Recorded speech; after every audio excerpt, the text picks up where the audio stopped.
Tu vois, aujourd'hui, on a tellement banalisé un état minimal de santé qu'on pense que c'est la norme. On a des fusées Ariane et on les utilise comme des trottinettes. C'est un scandale. L'une de mes missions de vie, c'est ça, c'est de me battre contre ça. Bonjour à tous, je profite de ce début d'année 2026 pour te partager un petit peu les learnings, les apprentissages que j'ai eus l'année dernière. En fait, chaque année, comme peut-être beaucoup de gens d'ailleurs, j'aime bien faire un bilan de mon année où je regarde un petit peu mes différents domaines de vie, la santé, la conscience, l'aspect social, l'aspect business. Je pense que c'est toujours intéressant de prendre un petit peu de temps pour se poser à échéances plus ou moins régulières, toutes les semaines, tous les mois, tous les ans, pour regarder un petit peu la marge de notre évolution parce que on peut faire évoluer que ce qu'on mesure, que ce qu'on regarde, que ce qu'on observe. Et donc, sinon, en fait, on est simplement le pantin des courants et on se laisse balloter par les vagues sans en choisir la direction.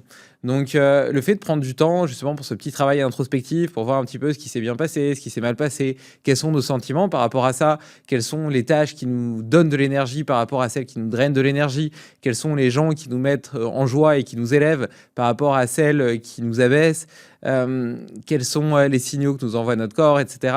Bref, c'est autant de petits insights qui nous aident à prendre de meilleures décisions et à choisir la marge de notre destin et à incurver le sens de notre vie pour en être vraiment pas seulement des protagonistes, mais les maîtres, quoi.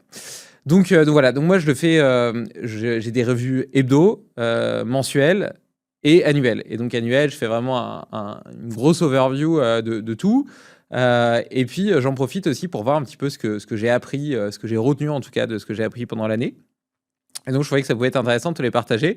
Donc je vais te partager mes apprentissages sur les domaines de la santé, de la conscience, du sport, de l'entrepreneuriat et social famille. Je vais commencer par la santé. Je pense que la chose qui m'a peut-être vraiment la prise de conscience, ce qui est marrant, c'est que plus j'en apprends sur la nutrition et sur la santé, plus j'ai conscience que je ne sais rien. Et d'ailleurs, tu vois, je me dis, si avec tout le temps que je passe à lire des études, lire des livres, rencontrer des gens, etc., j'ai conscience du faible périmètre de mes connaissances, ou en tout cas de l'étendue de tout ce qui me reste à découvrir et à comprendre, je pense qu'il faut vraiment être humble vis-à-vis de ces toutologues qui ont des avis sur tout, etc., alors même qu'ils ont juste survolé un sujet. Et c'est vrai que le réductionnisme et la science nous donnent l'impression qu'aujourd'hui, on est capable d'apporter des réponses à tout, alors que c'est loin d'être le cas, et notamment en nutrition, tu vois. C'est très difficile de faire des études interventionnistes sur l'homme, donc on a deux types d'études. On a des études qui sont plutôt des études animales ou in vitro, et donc qui ne sont pas toujours transférables à l'homme. Et de l'autre côté, sur l'homme, on a plutôt des études qu'on appelle épidémiologiques, c'est-à-dire qu'on regarde des grandes cohortes de personnes, on leur envoie des questionnaires autodéclaratifs, et on essaie de corréler certaines de leurs habitudes avec des risques supposés de mortalité, etc. Ces études-là, elles montrent des corrélations, mais pas des causalités. La différence entre les deux, elle est vraiment fondamentale. Par exemple, il y a une corrélation parfaite entre la consommation de glace l'été et les coups de soleil. Est-ce à dire que les glaces donnent des coups de soleil ? Évidemment que non. Il y a un autre facteur extérieur qui est le soleil. Les études épidémiologiques, elles souffrent un petit peu du même biais et c'est ce qui fait que parfois on peut leur faire dire un peu tout et leur contraire.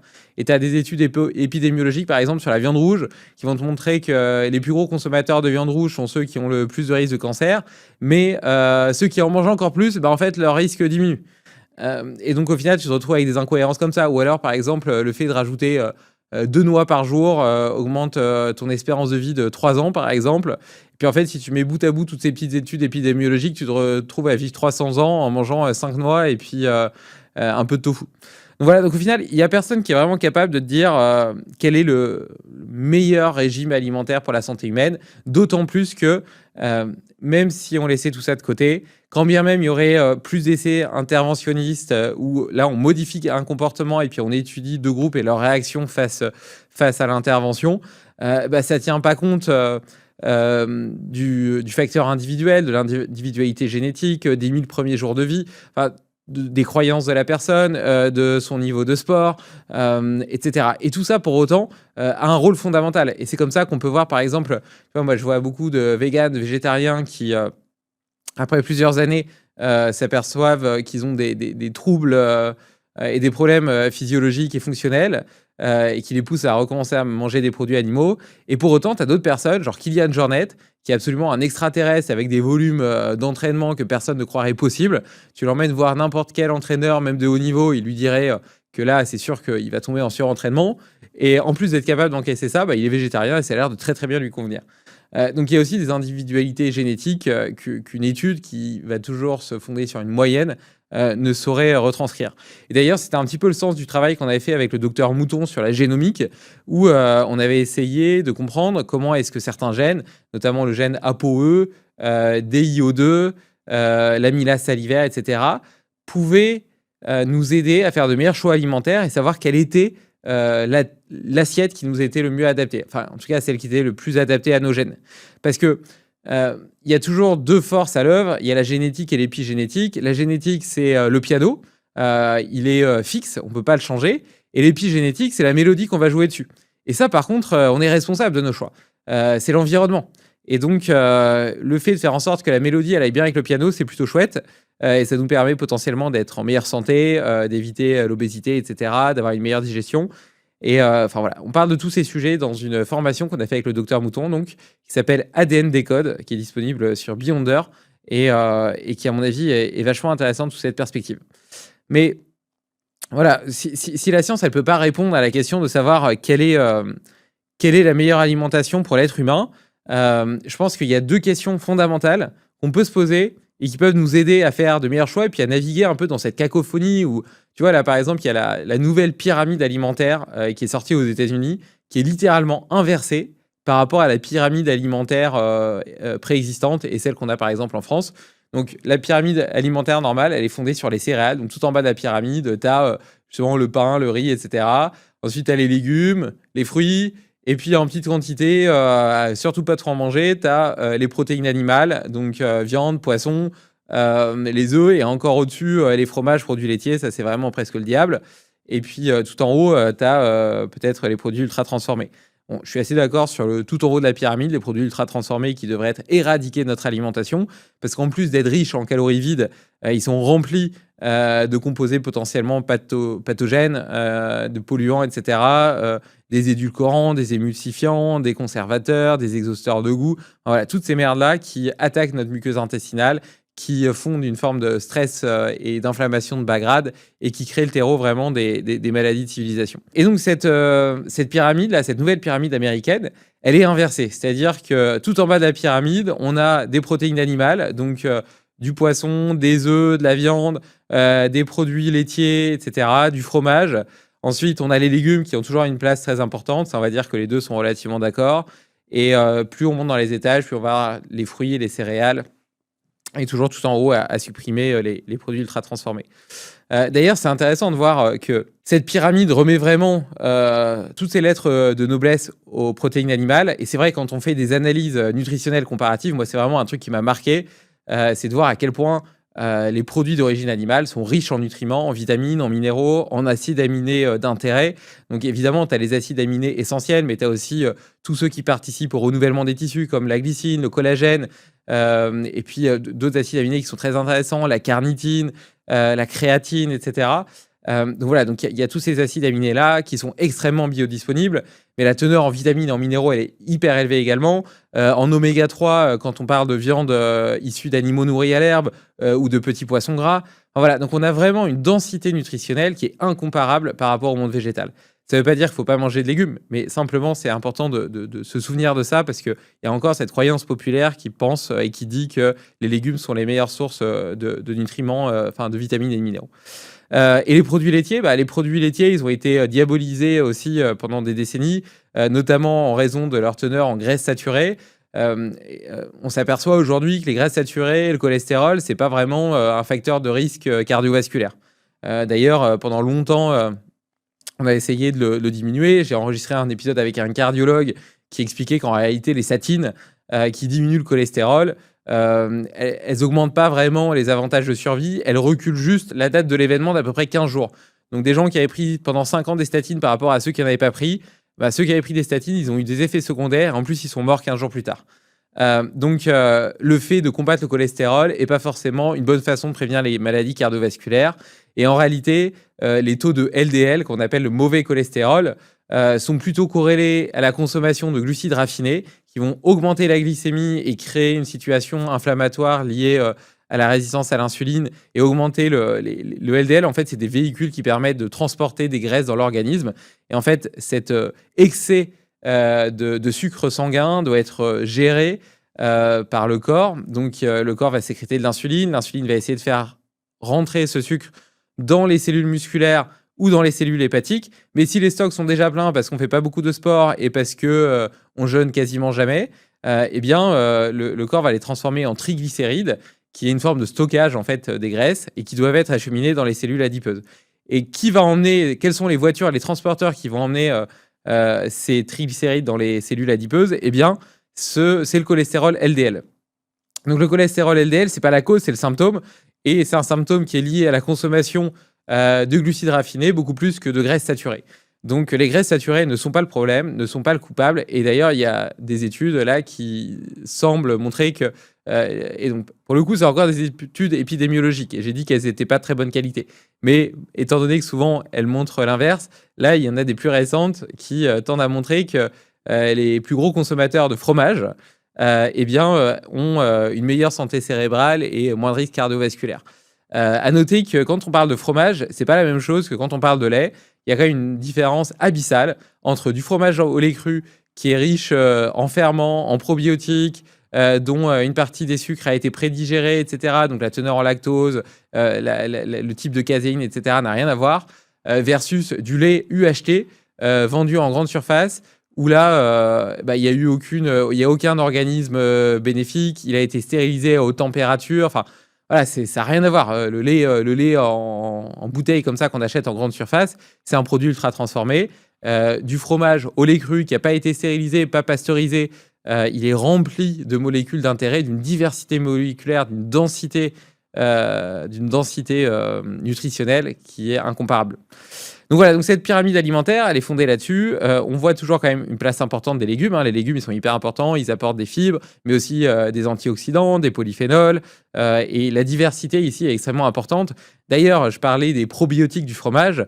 En fait, l'ingestion des légumes permet aussi d'ingérer un tas de probiotiques naturels et de colonies, etc., qui sont à leur surface. Et de nourrir justement par les fibres. En fait, les fibres, c'est des choses qu'on digère pas, qui arrivent à peu près neutres, on va dire, dans l'intestin. Et puis ensuite, c'est notre écosystème intestinal qui va se régaler. Et je reviens au docteur Mouton, il disait qu'il avait étudié un peu les peuples de chasseurs-cueilleurs et tout. Et donc, à l'époque, on mangeait à peu près 50 espèces différentes par an, pardon. Et chaque espèce, en fait, plaît est le péché mignon d'une de nos populations microbiennes. Donc c'est vraiment intéressant et important d'avoir beaucoup de variétés. Et c'est ce qui aussi potentiellement nous protège de la surreprésentation de certains antinutriments ou de certains polluants. Donc moi, je ne consomme pas de céréales, mais tu vois, Anthony Berthoud, par exemple, il parlait du fait que le riz était pollué, on trouve de l'arsenic, etc. Donc il fallait faire attention. Et en fait... quand on lui demande comment est-ce qu'on fait pour se protéger de tous ces polluants qu'on peut trouver dans les céréales, il disait que la meilleure solution, c'était de varier pour ne pas se surexposer à un polluant ou à un composé négatif spécifique et dépasser un seuil laminaire qui pourrait devenir dangereux. C'est un peu la même chose avec les antinutriments. Il y a un gros sujet autour des oxalates en ce moment, c'est un peu le truc à la mode. Il y a eu plusieurs livres traduits notamment des États-Unis qui parle des oxalates et des dangers de l'accumulation des oxalates dans l'organisme. Je pense que ce problème-là, il est surtout lié au manque de variété de notre alimentation. Parce que, par exemple, tu vois, tu as les betteraves ou les épinards qui sont très riches en oxalates. Comme on a tendance à avoir les mêmes fruits et les mêmes légumes tout le temps sur les étals des supermarchés, tu fais tes courses en grande surface, tu manges probablement tout le temps la même chose, tu es tout le temps exposé aux mêmes antinutriments. Et donc, en l'occurrence, si c'est les oxalates, si tu en manges tous les jours, au bout d'un moment, il est possible que ton corps n'ait pas le temps de les détoxifier. Parce qu'en fait, le corps il est tout à fait capable de détoxifier les oxalates. Mais encore faut-il qu'il en ait l'occasion. Et donc, si tu vas plutôt te nourrir en allant faire tes courses au magasin bio du coin et que tu achètes des légumes de saison qui en plus coûtent moins cher et comme ils ont vécu dehors, et donc ça, c'est un autre élément, un autre apprentissage, c'est vraiment de comprendre que le mode de production des aliments modifie drastiquement, considérablement sa densité nutritionnelle. Donc, dans le cas des légumes, par exemple, la teneur en lycopène, qui est un antioxydant des tomates, ou en bêta-carotène des carottes, elle varie d'un facteur de 1 à 10 selon que la tomate elle a été élevée en pleine terre ou bien en aquaponie, en hydroponie. C'est la même chose pour la viande. Donc, moi, je l'ai mesuré avec le bœuf. Donc, évidemment, j'ai souvent parlé des acides gras oméga 3 qui sont beaucoup plus intéressants et importants lorsque c'est des animaux nourris à l'herbe. C'est le cas aussi d'autres acides gras de plus en plus étudiés par les scientifiques pour leurs avantages pour la longévité, comme C15 ou le CLA. Mais on le retrouve aussi dans les vitamines. Par exemple, tu vois, la vitamine B12, pareil, tu as un facteur de 1 à 10. La vitamine B3, la vitamine E, les composés de type polyphénol. Donc, il y a des polyphénols dans la viande qui sont beaucoup plus exprimés quand c'est de la viande qui est nourrie à l'herbe.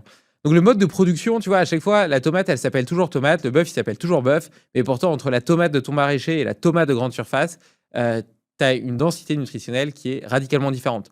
De la même façon que notre huile d'olive, elle a entre 500 et 600 mg par kilo de polyphénol versus une huile d'olive bio de grande surface qui est entre 100 et 150. La nôtre est 5 fois plus riche, rends-toi compte quoi. Donc si tu vas acheter tes légumes au petit maraîcher du coin, eh ben, tu vas les payer moins cher parce qu'ils sont de saison.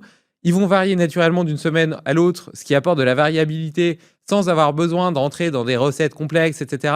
Et là, je pense à tous mes amis entrepreneurs parisiens qui me disent « Oui, mais j'ai pas le temps de cuisiner. » Ben, achète-toi le vitaliseur de Marion, tu mets tes légumes dedans, sans avoir besoin de quoi que ce soit. Tu vois, tu les coupes vite fait en morceaux, tu les achètes chez ton producteur bio, tu les mets en morceaux dedans, tu les laisses cuire 10-15 minutes, ils ressortent, ils sont encore croquants, savoureux, ils ont gardé tous leurs nutriments, mais aussi leur saveur.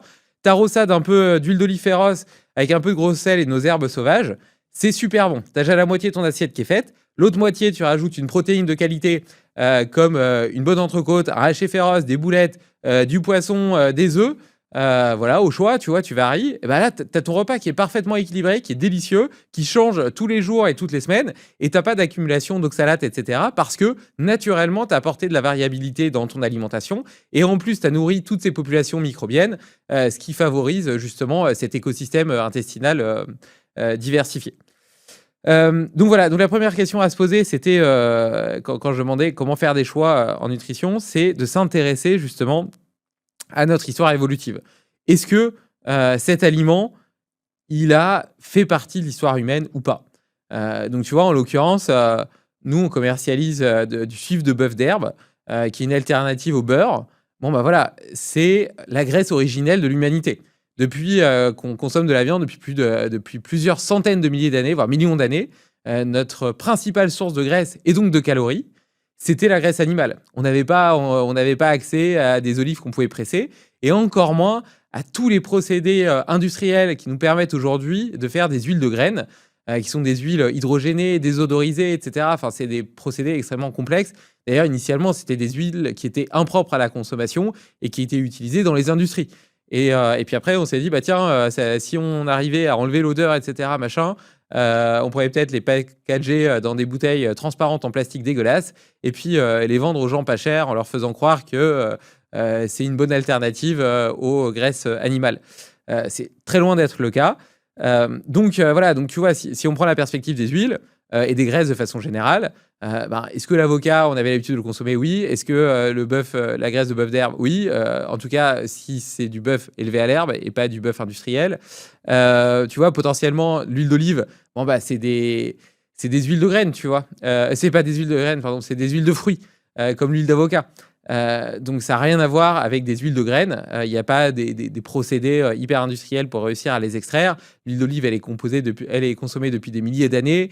Je crois que les premiers oliviers, ça date de moins 6000 ans avant Jésus-Christ. Donc voilà, ça a quand même résisté à l'épreuve du temps.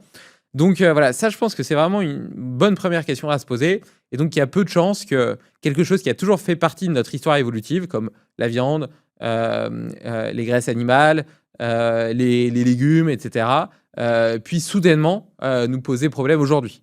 Et à l'inverse, il y a tout porte à croire que des choses industrielles récentes, comme les margarines, les produits allégés, les produits sans gluten. Alors, je dis pas que le gluten, c'est bon, mais souvent, les produits sans gluten, c'est pire. Etc., qui sont des inventions modernes et qui sont extrêmement corrélées. Donc là, on en revient à une étude épidémiologique, mais tout ça est corrélé quand même avec l'explosion des maladies de civilisation qu'on a. Il y a beaucoup plus de chances que ça puisse nous causer problème. Donc voilà, donc je pense que ça, c'est une première façon, une première grille de lecture qui permet de faire la distinction entre ce qu'on devrait manger et pas. Voilà. Et puis l'autre question, c'est est-ce qu'il contient des composés nocifs susceptibles de nous nuire, soit dû à sa production, à sa nature ou à sa transformation. Donc sa production, ça peut être voilà, du bœuf conventionnel, par exemple, qui est nourri au maïs et au soja. Il va naturellement avoir une viande qui est pro-inflammatoire parce que très déséquilibrée en faveur des oméga-6, avec un stress mitochondrial plus important, etc. Enfin voilà, il y a plein de choses qui dysfonctionnent dans cette viande parce que c'est une viande malade, comme le foie gras, par exemple.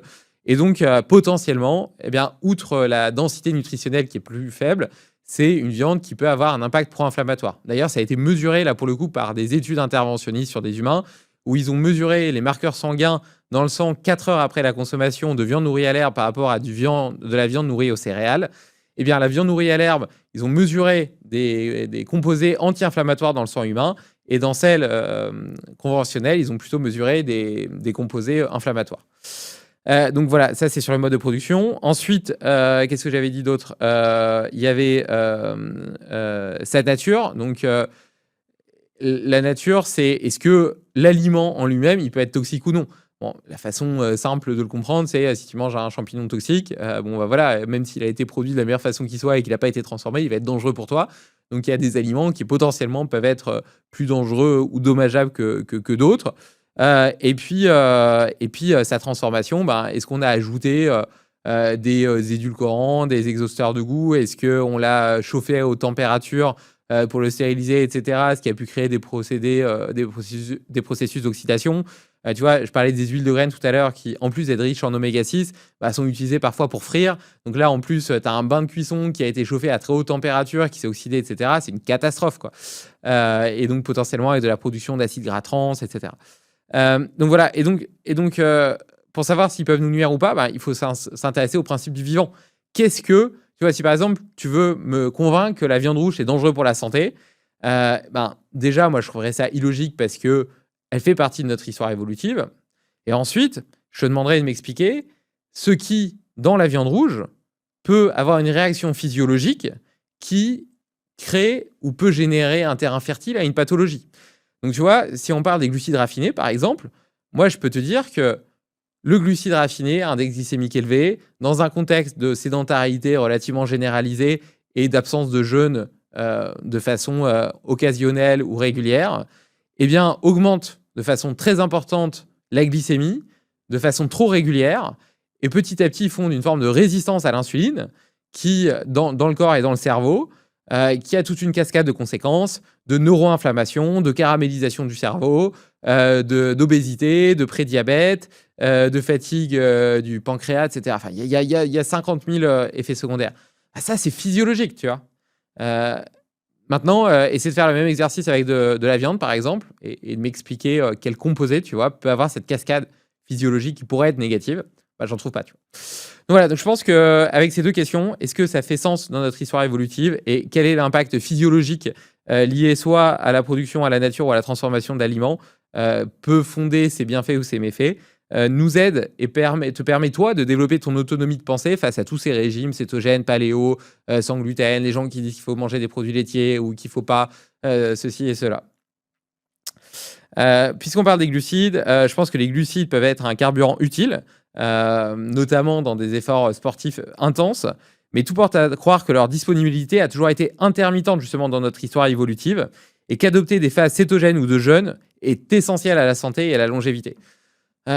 Tu vois, j'ai lu un tas de bouquins sur le cétogène. Je pense que c'est hyper à la mode en ce moment. Il y a beaucoup de chercheurs, de scientifiques, de médecins et de plein de disciplines différentes, que ce soit autour du cerveau, du métabolisme, qui ont été d'ailleurs pour beaucoup traduits aux éditions Thierry Soucard cette année et qui m'ont pas mal inspiré.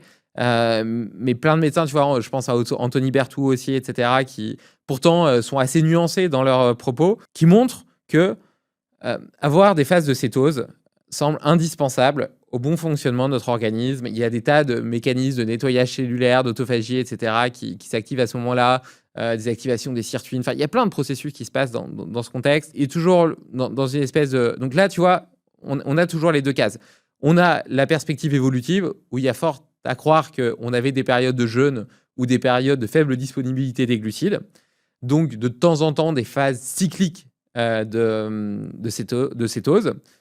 Et parce qu'au final, que ce soit le jeûne, pourquoi est-ce que je mets les deux ensemble? Parce que ce soit le jeûne ou le régime cétogène, les deux ont la même finalité qui est de te mettre dans un état de cétose. Donc ça, c'est le premier point. Donc ça a une logique dans notre perspective évolutive et ça a une logique physiologique parce qu'on est capable de documenter la cétose et les cascades qui peuvent se créer d'un point de vue hormonal, d'un point de vue apoptose, recyclage des cellules, etc., qui sont liés. Voilà, donc je pense que il ne faut pas être dogmatique et dire que tout le monde doit être cétogène. C'est pas vrai. Je pense que les glucides peuvent avoir du sens, mais doivent être calculés en fonction de la dépense énergétique et du contexte de la personne.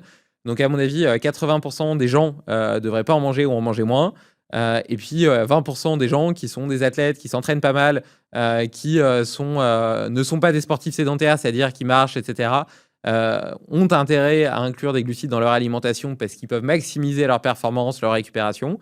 Mais même cela devrait, de façon épisodique, avoir des épisodes soit de jeûne, soit de régime cétogène. Alors, je fais une petite parenthèse. Je teste enfin un truc dont je parle depuis longtemps dans des podcasts de Limitless. J'ai posé la question à plusieurs de mes invités pour savoir s'il y avait des recherches sur le sujet. Moi, j'ai l'impression que si on regarde la logique des cycles des saisons, naturellement, il y a plus de disponibilité de glucides en printemps et en été avec tous les fruits, etc. qu'il y a. Et on peut imaginer qu'en automne et encore plus en hiver, on avait beaucoup moins accès aux végétaux et on avait peut-être un régime qui se tournait plus vers du céto-carnivore. Donc j'ai interrogé plein de gens sur le sujet, j'ai pas trouvé trop d'informations. Moi, j'avais très envie de le tester. Donc là, ça doit faire 2 mois, 2-3 mois, 2 mois que je suis en cétogène. Donc j'ai envie de, voilà, je le teste. Cétogène animal-based, c'est-à-dire que je mange à peu près 2 grammes, entre 2 et 2,2 grammes de protéines par kilo de poids de corps, uniquement de sources d'origine animale. Donc ça ne veut pas dire que je suis carnivore, ça veut juste dire que je prends pas de lentilles, je prends pas de whey. De toute façon, des lentilles en cétogène, c'est difficile. Et je prends pas de whey ou de protéines en poudre. Donc 100% de mes protéines viennent de sources et d'aliments véritables. Ce qui joue quand même dans la balance énergétique parce que ça me fait consommer pas mal d'œufs, de poissons et de viande. J'envisage au printemps de recommencer à manger plus de glucides, notamment sous forme de fruits, en printemps et en été, et donc de tester un peu ce cycle sur l'année, qui est cohérente, à mon avis, avec les saisons. Et d'ailleurs, il y a des corrélations entre les durées du soleil, d'exposition au soleil, et la façon dont des hormones comme l'insuline, le glucagon, etc. fonctionnent dans notre corps. Donc voilà, donc je trouve que c'est assez cohérent, ça fait sens, j'avais envie de tester depuis longtemps, donc c'est l'occasion. Donc de toute façon, je débrieferai sûrement sur le sujet un jour ou l'autre. Et d'ailleurs, puisqu'on parle des régimes cétogènes, il y a aussi pas mal de recherches sur les avantages du régime cétogène dans le cerveau et notamment dans les pathologies mentales. Quand on parle de pathologie, j'aime jamais trop ce terme-là parce que je fais une petite parenthèse, d'ailleurs, je crois que j'en parle un peu plus bas. Voilà, l'émergence de tous les neuroatypismes nous laisse à penser qu'il y a des gens normaux et des gens anormaux. Je pense pas que ce soit le cas, ce sont simplement des étiquettes pour se rassembler et s'identifier dans un contexte de perte de repères et de fondations fortes comme l'était la religion ou le patriotisme. C'est Sébastien Volleur qui en parle très très bien dans son livre Où est le sens, et il dit qu'en gros on a perdu un peu ces grands piliers, ces monolithes qui étaient le village, la patrie, la nation, la religion, etc. Et que ça crée un signal d'alerte dans notre cerveau et que nous, on a besoin de sentiments d'appartenance. Et donc, c'est ça qui fonde le fait que on va maintenant s'identifier à notre sport, à notre régime alimentaire, à notre style vestimentaire, etc. Parce qu'on a ce besoin d'appartenir à des communautés. Et bref, et donc pour en venir au neuroatypisme, voilà, tu vois, tu as toute l'explosion des TDAH, des HPI, des zèbres, des trucs. Et donc, je pense qu'il y a 2 choses vis-à-vis de ça. La première, c'est que ça permet de rassembler des gens autour d'un fonctionnement. Et puis, mais c'est une illusion. Parce qu'en fait, tout ça, c'est des déviances par rapport à une norme. Mais la norme, en fait, c'est pas quelque chose qui existe, c'est une moyenne. Donc la norme, c'est un mélange de tous ces types de personnalités. Moi, quand j'avais fait mon test ProcessCom, qui est un test de personnalité que j'avais trouvé hyper intéressant, j'ai découvert que j'étais de base promoteur, etc., ce qui correspond très bien à mon tempérament et dans lequel on peut voir plein de similitudes avec le TDAH. Mais il y avait, je crois, 8 autres types de personnalités. Et donc, au final, il n'y a pas une moyenne. Il y a peut-être un type qui se voit plus que l'autre parce que TDAH, il prend peut-être plus de place, etc., machin. Ou il est peut-être moins fitness avec la société et avec la façon dont on fonctionne aujourd'hui. Mais voilà, j'ai pas vraiment l'impression que ce soit une déviance. Et d'ailleurs, si ces troubles étaient réellement un problème, ils n'auraient pas été sélectionnés dans l'évolution, tu vois. Euh, la théorie de l'évolution, elle dit quand même bien que ce qui te donne pas d'avantage concurrentiel de survie ou de répandre tes gènes et qui va pas servir à la société ou au village, a toutes les chances de pas être sélectionné et de disparaître, tout simplement parce que tu seras exclu du camp et donc tu mourras bouffé par un tigre. Et donc, tu n'auras pas eu l'occasion de te reproduire. En plus, tu vas pas attirer les femelles parce que tu seras trop différent. Donc, tout porte à croire que ces troubles, entre guillemets, qu'on appelle aujourd'hui des troubles, avaient un intérêt autrefois. Même si aujourd'hui, on a tendance à parfois les décrier. Et puis, les décrier pour certains, y voir des super pouvoirs pour d'autres. Après, je pense quand même qu'ils peuvent avoir une utilité dans le sens où il y a quand même une forme de pattern. De la même façon que je te disais que j'avais fait mon test ProcessCom et que j'étais de base promoteur, bah, tous les gens qui sont de base promoteur, ils vont avoir certaines similitudes et donc potentiellement il y a certaines routines, certains garde-fous, certains comportements sous stress qui vont pouvoir se répéter. Donc il y a des choses dont on peut s'inspirer, donc on peut utiliser ces cohortes pour trouver des idées, de choses à tester, de routines à tester pour mieux vivre. Mais quoi qu'il en soit, justement, dans ces routines de choses à tester, etc., pour mieux vivre, il s'avère qu'il y a de plus en plus de recherches sur le régime cétogène pour le cerveau, dans des maladies, là pour le coup des vraies maladies neurodégénératives, comme les maladies d'Alzheimer, etc., ou justement pour plutôt des troubles mentaux comme le TDAH. Et donc je me suis demandé, tu vois, moi j'ai testé quand même plein de régimes par curiosité, par passion pour la performance, pour la santé, pour la nutrition. J'ai un peu tout fait. Et de l'hyperglucédique quand je faisais de la muscu et que je voulais changer de gabarit pour passer de 70 à 85 kilos et puis être beaucoup plus musclé, au paléo, au cétogène, enfin voilà, au végétarisme, enfin voilà, j'ai un peu tout testé. Et force est de constater que les régimes low carb, donc sans être sur du cétogène extrême forcément, même si là je m'aperçois que ça me va bien et que je me sens bien avec ça, ont été ceux que j'ai eu le plus facile à maintenir. Tu vois, quand j'étais en hyperglucidique, j'avais l'impression de manger tout le temps, j'étais tout le temps lourd. Je faisais des pancakes au goûter, j'avais pas envie de les manger. Le matin, je me faisais des flocons d'avoine que j'avais remplacés après par des flocons de sarrasin parce que j'avais l'impression que c'était moins lourd. Et les flocons d'avoine, ça me faisait une espèce de brique dans l'estomac. Puis, tu vois, à chaque fois, c'était 100 grammes de flocons de sarrasin le matin, 100 grammes de riz cru le midi. Donc, cru pas cuit, ça fait peut-être 350 grammes cuit. Peut-être 100 grammes de farine de pâte à douce pour faire mes pancakes au goûter et nouveau 100 grammes de riz cru le soir. Enfin, en fait, ça faisait des tonnes et des tonnes de glucides. J'avais l'impression d'être tout le temps en train de digérer. Bref, j'ai détesté ça. Même si j'étais très satisfait de voir mon corps qui changeait, quoi. Parce que j'étais aussi, j'avais aussi des objectifs physiques et sportifs. Donc voilà, et à l'inverse, tu vois, les régimes low carb, depuis le début, je m'aperçois que avec seulement 2 repas par jour, tu vois, je ne déjeune pas le matin, j'arrive à avoir de l'énergie stable toute la journée. Le matin, je ressens pas la faim, etc. Je me sens très bien comme ça. Le fait de pas avoir de temps à consacrer à faire un petit déj, ni à manger, ni à avoir à digérer, j'ai l'impression que mon focus est plus important, que je suis plus concentré, que j'ai plus facile à entrer dans mes phases de deep work. Naturellement, j'ai plus d'appétence pour les produits salés. Je trouve que le gras me va bien, tu vois, et les protéines aussi, tu vois. Enfin, je veux dire, naturellement, tu vois, j'ai une propension à aller vers ça, quoi. Et donc, je me demande si le fait que j'ai plus gardé ce type d'alimentation par rapport à toutes les autres que j'ai testées, outre le fait que d'un point de vue fonctionnel, concentration et tout, je m'aperçois que ce soit mieux, si c'est pas d'une façon empirique que j'ai découvert qu'en fait, c'était la meilleure façon de gérer mon TDAH. Et donc quand j'ai lu des livres, tu vois, qui parlaient de ça, puis qui disaient que voilà, le régime cétogène pouvait vachement améliorer les symptômes chez les TDAH, je me suis dit, en fait, si ça se trouve, même si je me sens aussi bien aujourd'hui et aussi épanoui dans ma vie et bien équilibré, etc., c'est peut-être parce que, en partie, pas que, il y a plein d'autres choses que j'ai changées, évidemment, qui ont contribué à ça. C'est peut-être aussi parce que j'ai découvert de façon empirique une alimentation qui me convenait bien.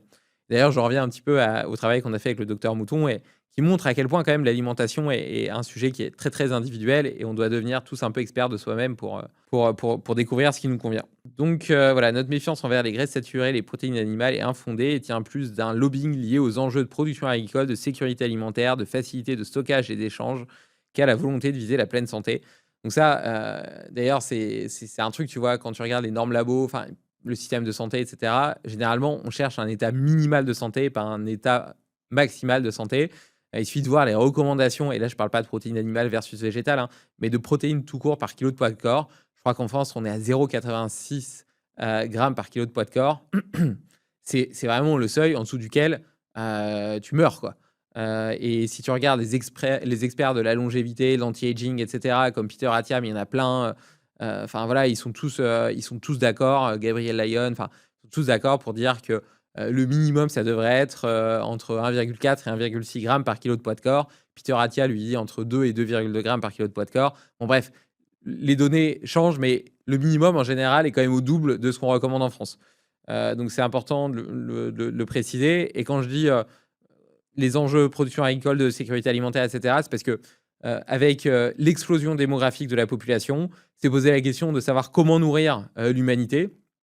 Et les céréales étaient la réponse parfaite, donc le blé, le maïs, le riz, parce que facile à produire, donc rendement hyper élevé, facile à stocker et hyper dense en calories, parce que tu vois, si tu compares dans les sources de glucides ou même de quoi que ce soit, si tu compares la densité calorique de riz cru, sec, par rapport à n'importe quoi d'autre, en fait, c'est colossal, quoi. Donc dense en calories, facile à stocker, facile à produire, facile à échanger et à transporter. Donc c'était vraiment le truc tout trouvé, quoi. Et c'est pour ça que notre pyramide alimentaire, elle est basée aujourd'hui sur les céréales. Je dis pas pour autant qu'elles ont eu aucun rôle. Heureusement, tu vois, notre enjeu à l'époque, c'était la famine. Et la famine a clairement reculé partout dans le monde. Maintenant, notre enjeu, c'est la malnutrition. 5 milliards d'êtres humains sont carencés en vitamines et minéraux. C'est devenu une épidémie. L'épidémie actuelle, elle est liée à la carence en vitamines et minéraux. Et les vitamines et minéraux, c'est pas juste des molécules pour faire joli ou pour pas tomber malade, ou la vitamine C, soi-disant, pour être un peu plus énergique, ou le zinc pour le système immunitaire. En fait, que ce soit les acides aminés, les vitamines et les minéraux, ou certains acides gras, c'est les outils et la matière première qui permet à notre corps de construire toutes ces protéines, toutes ces cellules, toutes ces hormones et tous ces neurotransmetteurs. Donc, notre vitalité au quotidien, et là, je parle pas, tu vois, il y a des gens, ils me disent, ouais, je suis pas malade. Non, mais c'est pas le sujet. Est-ce que le matin, tu te réveilles, tu es plein d'énergie? Est-ce que tu arrives à te concentrer et à te dédier à des projets porteurs de sens? Est-ce que après avoir mangé le midi, tu arrives à te concentrer et à faire des choses chouettes l'après-midi? Est-ce que après ta journée, tu as encore de l'énergie pour aller faire du sport et puis te dédier à des passions qui t'excitent? Est-ce que quand tu te couches le soir, tu es satisfait de ta journée et tu t'endors hyper facilement parce que justement, elle était remplie, elle était dense, et après tu dors d'un sommeil de qualité sans te réveiller très profondément et que tu te réveilles le lendemain suivant de nouveau plein de vitalité? C'est ça la question. Si la réponse elle est non, tu vois, aujourd'hui on a tellement banalisé un état minimal de santé qu'on pense que c'est la norme. On a des fusées Ariane et on les utilise comme des trottinettes. C'est un scandale. Et moi, c'est l'une de mes missions de vie, c'est ça, c'est de me battre contre ça. Et je pense que justement, tu vois, je dis souvent qu'il y a une compétition entre les émotions véritables et les plaisirs jetables, comme TikTok, Netflix, etc.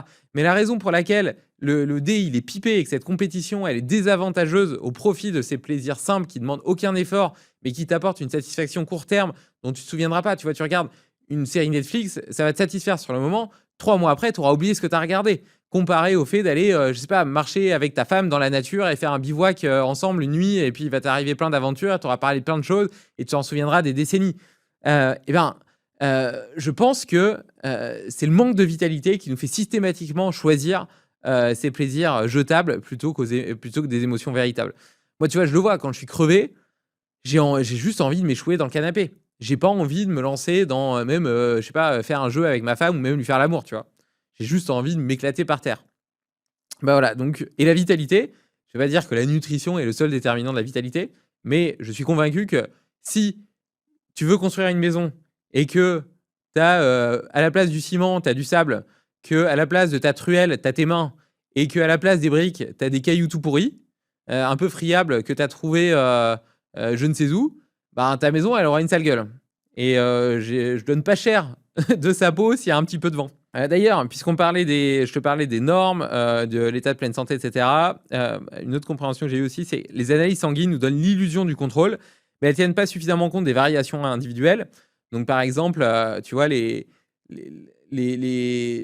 taux de cholestérol, de HDL, de LDL ou encore de T3 active peuvent varier selon le régime alimentaire, sans que ce soit pathologique. Et ça, tu vois, l'analyse labo, si tu n'as pas un médecin fonctionnel de l'autre côté, il va pas être capable d'avoir cet élément de nuance, de dire, bah tiens, toi, c'est normal, t'es cétogène, par exemple, donc c'est normal que ce soit comme ça. Ou alors, t'as fait un ultra trail ou tu es en fin de préparation de trail, et donc c'est normal que tes taux de testostérone soient un petit peu bas. Enfin, bref, tout ça, ça doit être mis en perspective par rapport à un contexte. Voilà, donc par rapport à ces moyennes individuelles. Et puis en plus, les normes labo, elles sont fondées sur des courbes de Gauss, c'est-à-dire que, tu vois, c'est les courbes qui font un U, quoi. Et donc, ça veut dire que c'est des normes qui sont OK pour la moyenne, mais pas pour les gens qui sont en dehors de la moyenne. Et donc voilà, et donc là encore, tu as plein d'individualités génétiques qui font que ben, parfois, le taux optimal, il n'est pas là, il est pas dans la norme, il est 5% avant ou 5% après. Ah oui, il y a un petit truc sur le sport, et puis même la vie, l'entrepreneuriat. Il n'existe pas de surentraînement, seulement de la sous-récupération. Ceci s'applique au sport autant qu'au travail. La charge émotionnelle ou intellectuelle est aussi impactante que la charge physique. C'est un continuum, même si la fatigue physique peut être différente de la fatigue psychologique et que l'on peut régénérer l'autre. Ça, c'est assez amusant. Je constate que souvent, si je suis fatigué intellectuellement, je vais pas avoir envie d'aller faire ma séance de sport. Et pour autant, le fait de faire ma séance de sport ou d'aller marcher, eh bien, va me régénérer et me redonner de l'énergie. Tu vois, il y a des jours, parfois, je suis fatigué comme ça et tout, et je me dis, bah, hein, je vais pas faire de sport. Et puis, je fais ma séance et en fait, je me sens trop bien après, quoi. Donc, et voilà, donc c'est assez amusant de voir ça. Les deux sont un continuum dans le sens où les deux jouent un petit peu dans notre pile, tu vois. Mais elles sont décorrélées et il y en a qui peuvent bénéficier à l'autre. Adopter des habitudes de déload, comme des temps non structurés, des moments de calme, de la marche, de la méditation, des outils comme la respiration, le froid ou le chaud, des activités variées de deep work, de création, de lecture, de discussion, des entraînements à différents niveaux d'intensité, participent à équilibrer le corps et l'esprit et à l'aider à progresser, à se développer autant qu'à se régénérer. Voilà, et donc, tu vois, moi j'essaie vraiment dans mes journées d'avoir une myriade de stimulations différentes de mon intelligence, tu vois, avec mes phases de deep work, des phases plutôt liées à l'apprentissage, des moments de call, de réunion, du temps non structuré où je peux réfléchir, des moments où je vais répondre à mes mails, où je vais lire des newsletters, où je vais apprendre des choses, où je vais me former, des moments où je vais faire du sport et des moments où je vais plutôt me régénérer, où je vais faire de la méditation dans mon sauna, je vais me faire un petit bain froid, je vais faire de la respiration Wim Hof, je vais passer du temps avec mes filles, je vais manger avec ma famille, on va discuter de sujets, je vais éventuellement regarder un film, etc. Et en fait, c'est cette diversité de types de stimulation qui ensemble fait que, eh bien, tu vois, un peu de la même façon que tout à l'heure, je te disais, ben, tout est poison, rien n'est poison, c'est la dose qui fait le poison. Je pense que passer trop de temps hyper concentré sur un sujet hyper focalisé, ça épuise, tu as une fatigue, comment dire, intellectuelle qui est trop importante. Si tu fais que du sport, avec des séances hyper intenses où tu essaies d'aller aux ruptures à chaque fois, bah, tu vas pas récupérer et ça va pas être proactif et tu vas jamais parce qu'en fait, le sport, il crée une désadaptation. C'est pendant les phases de récupération qu'on se fait créer une suradaptation et donc il y a des bénéfices. Donc la récupération est un entraînement. Ça, j'ai eu du mal à le comprendre parce que pour moi, le sport, il répond à un enjeu, psychologique et émotionnel qui m'aide, à réguler, mes pensées, mon énergie, à me sentir bien. Et d'ailleurs, il y a des études qui montrent que en fait, les niveaux d'inflammation, liés au sport, ils retrouvent leur niveau vraiment basal qu'au bout de 48 heures. Donc si, tu pas une vraie journée off dans ta semaine, en fait, tu regagnes jamais cet état basal. Tu es toujours un petit peu inflammé. Donc ça, c'est un truc que j'ai implémenté là et une fois par semaine, je fais un vrai jour off et ce jour-là, moi, je fais quand même de la marche évidemment, mais un vrai jour off dans le sens où j'ai vraiment pas d'entraînement de sport et par contre, j'ai consacré cette heure à faire, 3-4 cycles de respiration Wim Hof. Ensuite, je me fais, 20-30 minutes de sauna, où je médite dedans et ensuite, je termine par mon bain froid et Donc ça me fait du bien, tu vois? Je sors de ça, je me sens apaisé, tu vois? Pendant ma méditation, c'est une méditation un peu non structurée où je laisse venir ce qui vient, plus à la Fabrice Midal qu'à la Petit Bambou et ouais et je me sens super bien, tu vois? Après ça et j'ai vraiment l'impression que ça me détend et ça me lave, intellectuellement, ça me régénère, pardon, intellectuellement et physiquement, quoi. Hem Voilà, toujours dans le sport. L'hypertrophie musculaire a des avantages esthétiques qui augmentent l'estime de soi et donc la santé psychologique. Moi, tu vois, je suis content de me regarder dans une glace, de me trouver beau. C'est con à dire, c'est très lié à l'ego, mais c'est un vrai sujet, tu vois? Et je pense que c'est chouette de se sentir bien dans son corps, enfin, c'est vraiment important. Mais dans une perspective de longévité, le plus est l'ennemi du mieux. La durabilité est le fruit d'un juste équilibre entre endurance, force et mobilité. C'est toujours, tu vois, aujourd'hui, c'est vachement à la mode avec les athlètes hybrides, et cetera, même s'ils ont tendance parfois peut-être à trop pousser tous les curseurs. Mais voilà, mais vraiment, les 3 sont importants et pousser l'un de ces curseurs se fait forcément au détriment d'un autre et augmente les risques de blessures. Pourquoi? Parce que, bah, tout simplement, plus tu es fort, plus tu perds en endurance et peut-être, plus, tu perds aussi en mobilité. À l'inverse, plus tu es endurant, ben, plus tu perds peut-être de la masse musculaire. Tu me diras la mobilité elle est, enfin bon, la mobilité c'est un sujet peut-être, plus complexe parce que, ça dépend, hein, ça dépend de plein de choses. Mais voilà, mais donc je pense qu'il faut vraiment réussir à jouer avec les 3. Être trop mobile et tomber dans l'hyperlaxe, c'est pas bien. Être, trop fort et être, full hypertrophie avec énormément de masse musculaire qui vont consommer d'énergie, parce qu'il faut les nourrir ces muscles, hein. De l'oxygène et cetera, qui vont congestionner dès que tu vas faire un effort un peu long, qui vont t'empêcher d'être hyper explosif, qui vont réduire ton endurance. C'est pas terrible non plus et puis être, hyper endurant mais en mode, fil de fer, sans aucun muscle, incapable de porter un sac de course, de déménager ton appart sans t'effondrer, là, c'est clairement pas un héros du quotidien, quoi. Voilà, donc voilà et je disais, ça augmente en plus, tu vois, si pousser l'un de ces curseurs se fait forcément au détriment des autres et augmente les risques de blessures. Or, la douleur diminue la liberté, l'autonomie et le bonheur. Parce que c'est vraiment le fait de ne pas avoir de douleur qui te permet de bouger ton corps. Moi, je trouve ça génial de me sentir bien dans mon corps, d'avoir l'impression qu'il est capable de tout faire et suffisamment fort, suffisamment endurant pour répondre à n'importe quoi et en plus, j'ai jamais mal nulle part, quoi. Et donc la douleur, elle amorce un cercle vicieux de désadaptation du corps dont les capacités se dégradent rapidement. Ouais, parce que si tu as mal, tu vas faire moins de mouvements, moins d'amplitude de mouvement, tu vas avoir moins envie de bouger, de faire des séances de sport, et cetera. Et moins tu vas bouger, plus tu vas, t'ankyloser, te fibroser, et cetera. Et donc, rapidement, la désadaptation des tendons, et cetera, Rudy Koya en parle très, très bien, est extrêmement rapide, beaucoup plus que ce qu'on croit. Et donc, et selon moi, c'est la principale cause du vieillissement. C'est vrai qu'on parle souvent du stress oxydatif, de l'inflammation de bas grade, de la perte de capacité mitochondriale. Mais en fait, je pense que la première cause du vieillissement, c'est d'abord le vieillissement du corps parce que si tu perds en liberté de mouvement, ben, tu deviens de plus en plus sédentaire et plus tu deviens sédentaire, plus tu te fossilises et en fait, tu finis, par être un vieux sur ton canapé incapable de bouger et donc là, il y a plus rien qui fonctionne. Les muscles, c'est aussi, c'est ce qui permet de bouger tes muscles, tes os pardon, tes membres. Mais c'est aussi un organe métabolique qui a un rôle métabolique absolument, fondamental, notamment dans la gestion de la glycémie et cetera. Parce que, comme je l'ai expliqué tout à l'heure, quand la glycémie elle augmente, l'insuline est sécrétée, heu, pour d'abord mettre, le glycogène sanguin dans les muscles. Donc plus tu as de muscles, plus ça te fait un «réservoir» entre guillemets important à glycogène, et donc mieux tu vas tamponner ta glycémie. Donc il y a cette première chose. La deuxième chose, c'est que, c'est un organe qui émet, des tas de cytokines, de molécules et cetera, de communication qui ont des impacts métaboliques, globaux et puis voilà et puis après tu as tous les problèmes liés à la sédentarité. Tu vois, le muscle, c'est par exemple les muscles des mollets, qui permet d'avoir la pompe retour du cœur. Donc le cœur, il va propulser le sang oxygéné dans les tissus, mais après le fait que le sang, vicié, c'est-à-dire riche en CO2 revienne au cœur pour être renouvelé, c'est les contractions musculaires. C'est aussi ces contractions musculaires qui vont faire circuler la lymphe. Donc moi j'aime bien prendre cette image. Si tu arrêtes de bouger, c'est un peu comme si tu étais une mare, l'eau d'une mare.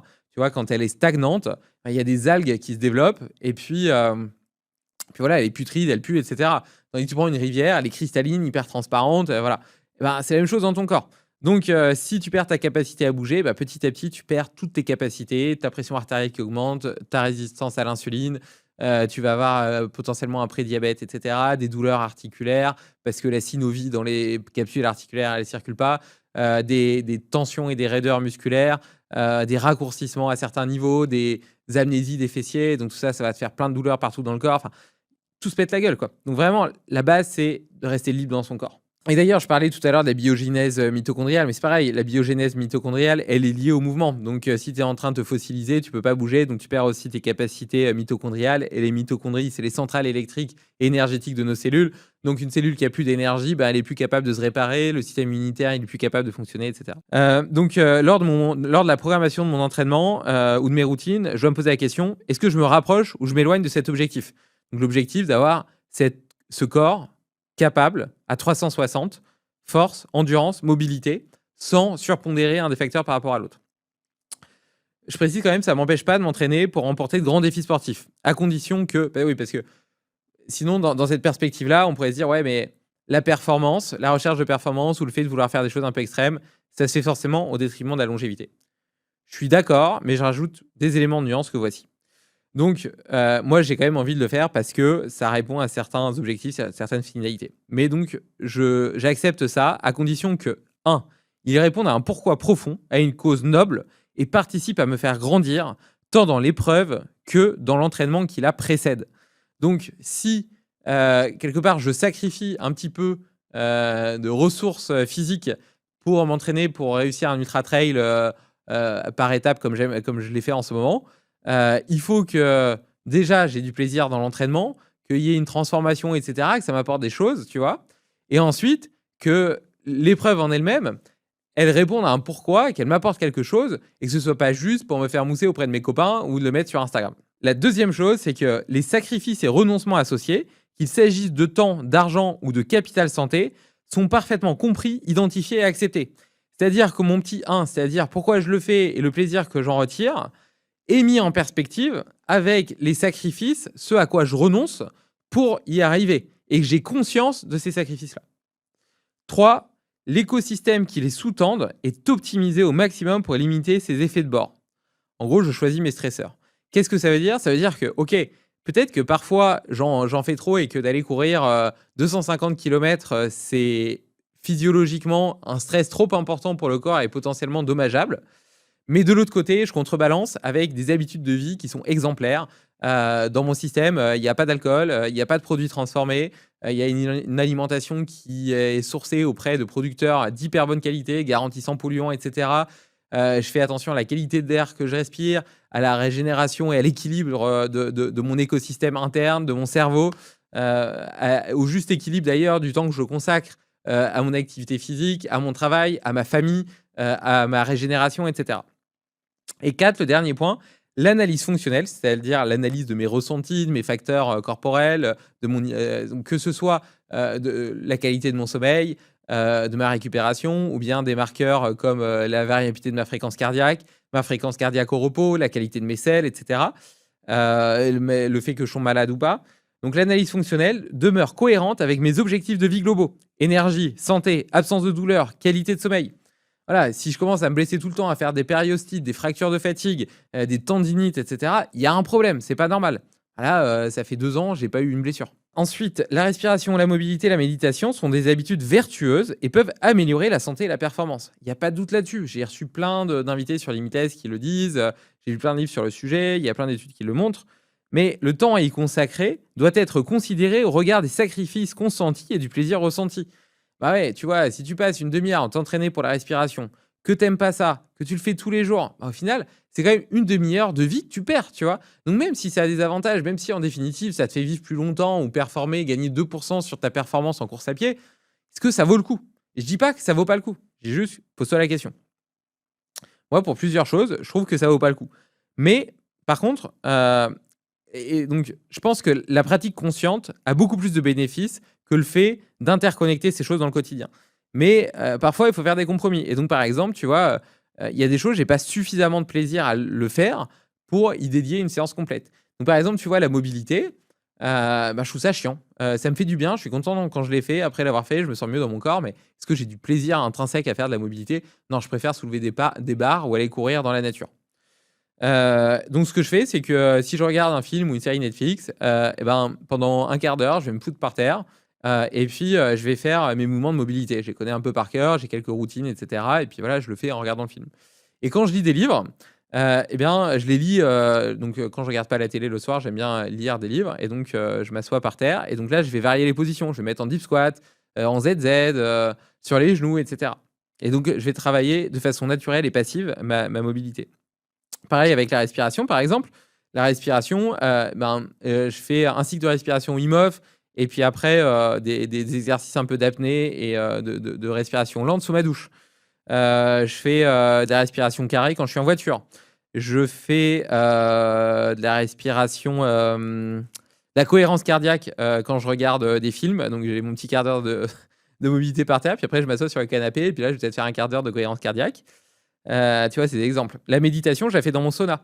Je reste 20-30 minutes dans mon sauna et je m'assieds, je me mets dans ma posture, je me focalise sur ma respiration, sur mon corps, sur les bruits, après sur la myriade de petits points derrière mes yeux. J'essaie de mettre ça dans un champ unifié de conscience.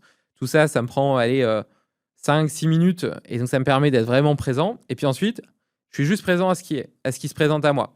Donc je laisse les pensées arriver, je suis pas en train d'essayer de dire il faut que je pense à rien. Je laisse les pensées arriver et simplement j'observe la pensée, je me dis tiens, ah, j'ai pensé à ça.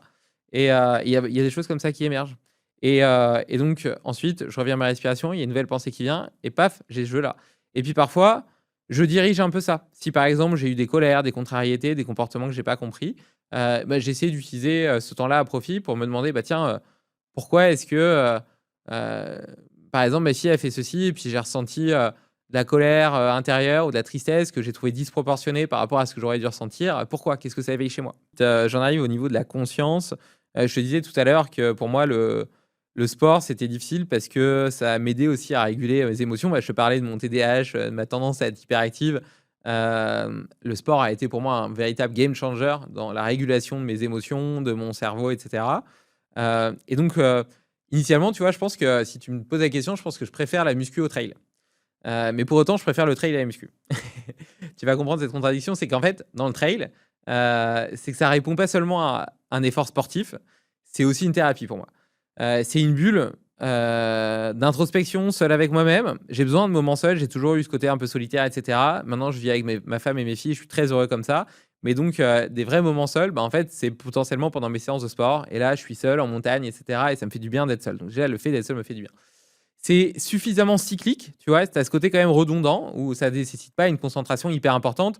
Si tu fais, je sais pas, du squat, par exemple, du squat avant avec une barre un peu lourde, tu sais très bien que tu peux pas penser à d'autres choses. Tu es obligé d'être focalisé sur ton geste et sur ce que tu es en train de faire. Tandis que quand tu cours, tu peux penser à autre chose. Tes pensées peuvent bouger. Et en même temps, c'est suffisamment actif et dynamique pour être stimulant, tu vois? C'est pas pareil que d'être, comme ça assis juste à rien faire. Être assis à rien faire, moi, ça a tendance à m'énerver. Je me sens pas forcément bien quand je fais ça. Par contre, quand je cours à basse intensité dans la montagne, avec en plus un paysage qui change, qui est varié, donc il y a pas de tu as ce côté cyclique mais pas redondant. J'aime pas courir sur route, tu vois? J'aime pas le fait de devoir maintenir, une allure fixe, qui est pas assez de variété d'allure, de terrain, de visibilité, de paysage. En plus, j'aime bien être dans la nature. Et voilà, et tout ça, en fait, permet à mon cerveau vraiment de se détendre, à mes émotions de se réguler, à comment dire? À mon cerveau à faire des liens entre différents concepts. Tu vois, j'ai l'impression que je suis bombardé d'informations tout au long de la journée, de podcasts que j'écoute, de livres que je lis, de conversations que j'ai, de problèmes que j'essaie de résoudre. Et en fait, pendant ces moments-là, ben, mon cerveau, il arrive à faire des liens entre tout ça, à faire émerger de nouvelles idées, à trouver des solutions à des problèmes. Donc j'en ai déjà parlé plein de fois, mais ça, c'est vraiment un truc hyper important. Et voilà, et en plus, tu vois, c'est un moment où l'attention, elle est non focalisée. Sinon, normalement, l'attention, elle est toujours focalisée soit sur un écran, enfin, généralement sur un écran plus ou moins petit ou sur un livre, mais tu vois, sur un champ de perception petit. Et en fait, le fait de dézoomer, ça permet vraiment d'avoir cette pensée un peu plus divergente, de prendre du recul, d'être, voilà, pour moi, ça m'apporte un apaisement. Donc, au-delà du sport et du plaisir que j'ai à dépenser mon énergie, ces sorties permettent à mon cerveau de faire des liens, de générer des idées créatives, d'apaiser ces états de tension, me rendant meilleur au quotidien dans l'expression de mon être, dans mes casquettes d'entrepreneur, de leader, de créateur, de père, mais aussi de mari et d'ami. Et ensuite, tout ça, c'est l'entraînement. Donc, je te disais que dans les critères qui faisaient que je voulais bien m'engager dans quelque chose, même si parfois je sacrifiais un peu de capital santé en faisant des choses un peu extrêmes, bah, il fallait que dans l'entraînement, j'ai du plaisir et que ça m'apporte des choses. Donc là, c'est le cas. Et mes aventures en elles-mêmes, elles m'apportent quelque chose aussi. Donc mes aventures plus longues, qu'il s'agisse des courses à étapes ou des ultra-trails, me nourrissent différemment. En nourrissant ma passion pour l'exploration géographique, physique, physiologique et de ma conscience, moi, je suis quelqu'un d'assez intellectuel, je suis beaucoup dans ma tête, j'ai beaucoup d'idées, etc. Et je me plais en plus à réfléchir à des choses, tu vois. Donc ça occupe beaucoup de place dans mon cerveau. Euh, et donc, et à l'inverse, tu vois, quand je fais ces ultra trails, eh bien, forcément, ça crée de la fatigue. Tu vois, quand tu cours pendant des heures, au bout d'un moment, tu es fatigué, c'est naturel. Et en fait, cette fatigue me permet de descendre à un niveau plus basal, plus limbique, plus connecté à mes émotions. En fait, ça diminue la charge de mon pragmatisme, de mon intelligence, entre guillemets, de mon esprit rationnel, de mon mental, pour laisser plus de place à l'aspect plus émotionnel, plus instinctif, plus naturel, à ma nature profonde d'une certaine façon. Donc voilà, c'est un état totalement présent. C'est aussi une opportunité d'écouter mes processus mentaux, qu'il s'agisse d'émotions positives, satisfaction, contemplation, courage, impression d'être vivant, d'être fort, d'être puissant, mais aussi négatives. Pourquoi est-ce que je suis là? Pourquoi est-ce que j'ai besoin de faire des choses aussi extrêmes? Pourquoi est-ce que j'ai besoin de briller, d'être reconnu par les autres? Quelle est mon image de moi-même? Est-ce que j'ai toujours peur de ne pas être aimé? Donc tu vois, c'est des choses, voilà, c'est des questions qui se posent et sont intéressantes. Et là, j'ai le temps d'y répondre. Finalement, en écoutant ou en discutant avec des gens qui ont beaucoup pratiqué la méditation, quand je parle beaucoup pratiquer la méditation, c'est pas 20 minutes tous les jours pendant des années, c'est qui ont passé des journées à méditer pendant des heures. Je découvre beaucoup de similitudes en fait dans les formes de transcendance et d'apprentissage de ces deux voies, pourtant qui ont rien à voir. Mais comme si on arrivait à des états de conscience un peu semblables, tu vois. Donc voilà, et donc justement, tu vois là, je viens de partager deux voies d'accéder à l'exploration de la conscience. Et donc finalement, il y a plein de façons d'explorer la conscience. Par le corps, l'esprit, les breathwork, les psychédéliques. Et d'ailleurs, cette année, je trouve que j'ai un peu plus creusé les champignons. Donc ça fait longtemps que j'ai eu des expériences avec les psychédéliques, que j'ai testé les champignons, l'ayahuasca, etc. Et là, cette année, je trouve que les champignons, c'est vraiment très intéressant, car ils sont simples d'utilisation et ils n'impactent pas le quotidien. Il est facile de faire un voyage sur une demi-journée et de travailler normalement le lendemain. Tu vois, ça va pas t'impacter de façon durable. Il va pas y avoir besoin d'une récupération avec un crash de fou, etc., d'une intégration super longue. C'est beaucoup plus neutre et facile à appréhender qu'une retraite ayahuasca, par exemple, quoi.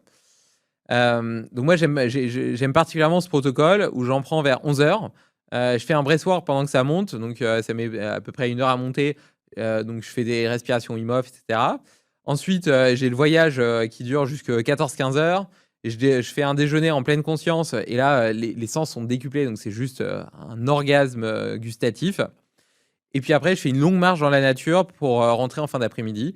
Et ça, à chaque fois, tu vois, chaque étape m'a fait passer dans des états de réflexion, d'exploration de la conscience, etc., de mes sens qui ont été différents. Et donc, ça permet vraiment différentes phases exploratoires, des moments de plaisir, d'apprentissage, de structuration de la pensée, des idées nouvelles. Et aussi un apaisement, une perception du temps qui était différente. Enfin, comme la perception du temps, elle est différente pendant ces moments-là, c'est comme si je m'étais offert 1 semaine de vacances en une journée. Ça, c'est quand même assez incroyable. Voilà, et donc j'ai découvert notamment avec des variétés moins fortes, une approche plus douce, presque comme un massage apaisant. Et je ressens les bénéfices de ces voyages sur mon niveau émotionnel et ma clarté d'esprit pendant plusieurs semaines après la cérémonie. C'est ça qui est vachement intéressant. C'est pas seulement ce qui se passe sur le moment, c'est qu'après, je m'aperçois que d'un point de vue émotionnel et intellectuel et créatif, je fonctionne mieux pendant peut-être 3 mois, tu vois. Donc voilà, donc je me disais là, probablement, fort de ces enseignements, que cette année, tu vois, normalement, je fais peut-être ce genre d'expérience 1 fois par an. Là, peut-être le faire 1 fois par trimestre. Ça me semble pas mal. Voilà, bon, un autre point qui n'a rien à voir, mais la plupart de nos douleurs et souffrances sont liées à une inéquation entre la réalité et la situation attendue. Bon, ça, c'est vraiment la base du stoïcisme. Accepter l'impermanence et le fait de naviguer dans le chaos, être constamment en mouvement, limite la force des prédictions et le delta entre les deux. Ma vie est probablement plus fatigante que la plupart des gens parce que imprévisible, mais elle me rend aussi beaucoup plus résilient et serein face à tout ce qui m'aide à me sentir bien, quoi qu'il arrive. Alors, qu'est-ce que je veux dire par là? En fait, les gens, parfois, ils voient ma vie et puis ils se disent, putain, devoir gérer tout le temps des problèmes avec autant de choses différentes, de responsabilités, de problèmes à gérer, etc., entre mes investissements immobiliers, mes boîtes, mes trucs, etc. Enfin, ils ont l'impression que c'est une espèce de charge, de chaos, etc., qui est énorme et qui est difficile à gérer. Et pour autant, moi, je le vis pas comme ça. Parce que je suis habitué à ça, parce que j'aime bien les environnements rapides, dynamiques, je m'épanouis là-dedans. Et je me suis questionné là-dessus. Et en fait, je me suis dit, en fait, je pense que le fait d'être constamment dans le chaos, constamment en mouvement, ça diminue le temps que je passe à faire des prédictions sur l'avenir. Parce que je sais par définition qu'il est incertain. Tu vois, quand tu diriges une boîte, quand tu crées une boîte, bon, bah, tu as une vision de ce que tu as envie de réaliser. Tu sais jamais ce qui va se passer là. Tu vois, dans 6 mois, là, par exemple, j'ai pris un café avec un gars qui aimerait bien rejoindre Féroce, qui a un super profil et tout. Et puis, bon, on parlait un peu de ce qu'on préfère au début. Et puis, dans 6 mois, quel pourrait être son rôle, son job. Et puis, je dis, bah, j'ai une vision, tu vois, j'ai une roadmap, etc. Mais je sais pas encore quels seront les problèmes et les besoins à ce moment-là. Je suis pas capable de me projeter aussi loin. Et cette incapacité à me projeter de façon claire, même si j'ai une idée, j'ai un cap, eh bien, naturellement, je peux pas avoir un delta important entre mes prédictions et la réalité parce que j'ai peu de prédictions. Et ça m'empêche d'avoir cette tension psychologique, cette frustration. Et une façon simple de le comprendre, c'est bah, justement, j'ai fait, là, pour les fêtes de Noël, j'étais à Montpellier, chez ma belle famille. Et puis, le jour de Noël, je me suis fait un trail. J'avais envie de me faire un trail le jour de Noël. Et je rentre, tu vois, à la fin, il faisait, tu sais, on est en hiver, donc le soleil se couche tôt. Et je rentre après 3 heures à courir, un peu gelé. J'arrive à la maison et, et là, je pensais juste, tu vois, me doucher et puis faire le repas de Noël avec la famille de ma femme. Et puis là, elle me dit, j'ai pris un bain, etc. Et puis là, mes yeux s'illuminent et puis je dis, ah putain, ça doit faire 1 an que j'ai pas pris de bain.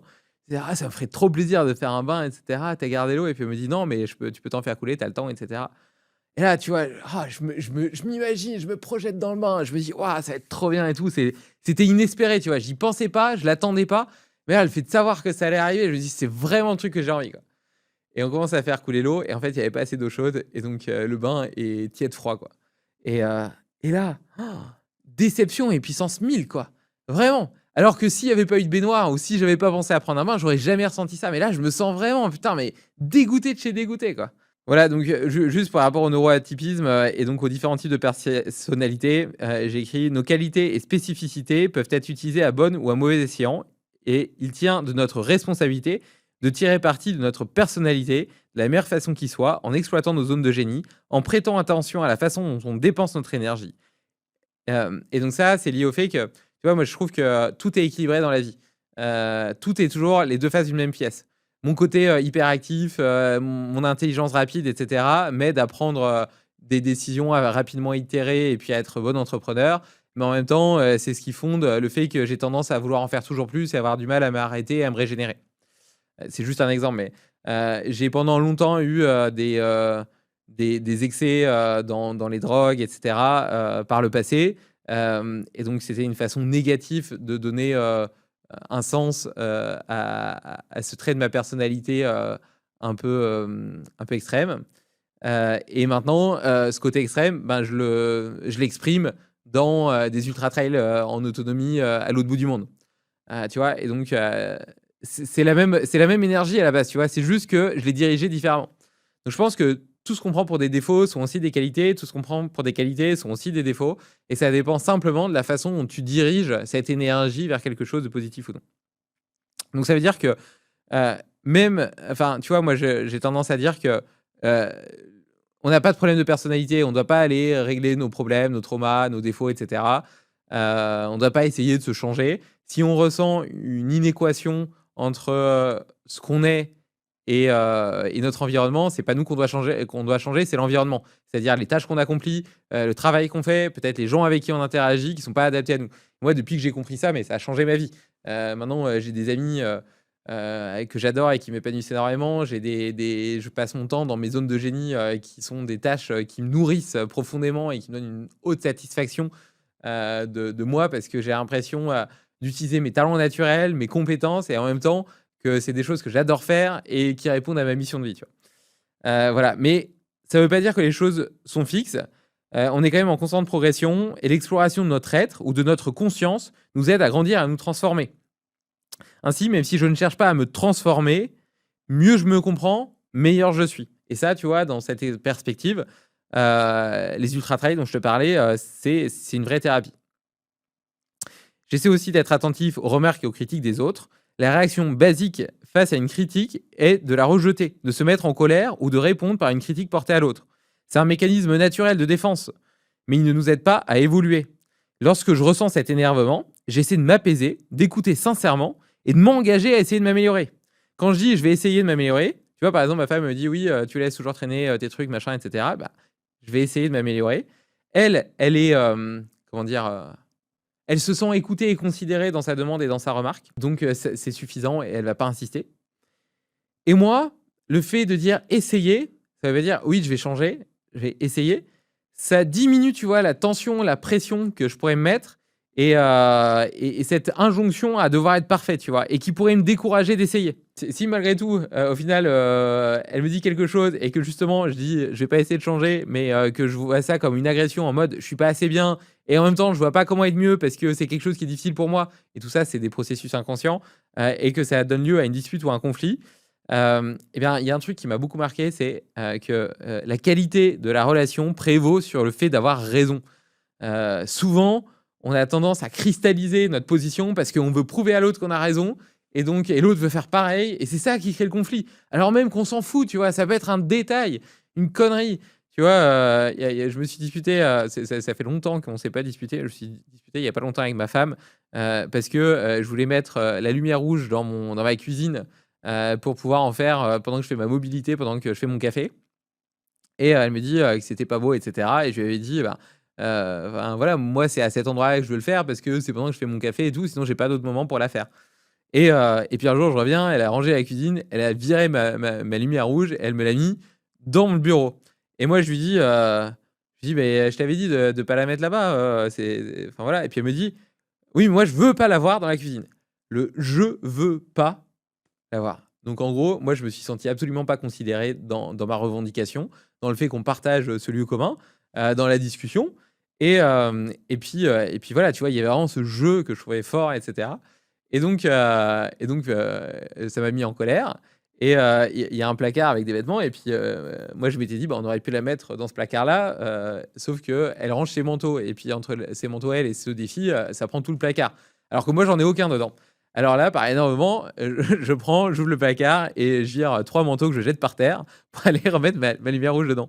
Et bref, et donc on s'est disputé comme ça, tu vois? Et puis après bon, on se boudait vite fait un peu comme ça, tu vois? Et puis, et tu vois? Et chacun campait un peu sur ses positions.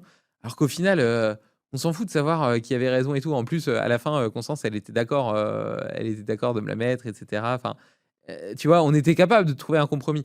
On était toujours en colère juste parce que moi, je voulais dire que c'était de sa faute parce qu'elle avait dit: «Je veux pas la voir dans la cuisine» et je me sentais pas considéré et elle disait que c'était de ma faute parce que j'avais jeté les manteaux par terre et elle trouvait que ma réaction était disproportionnée.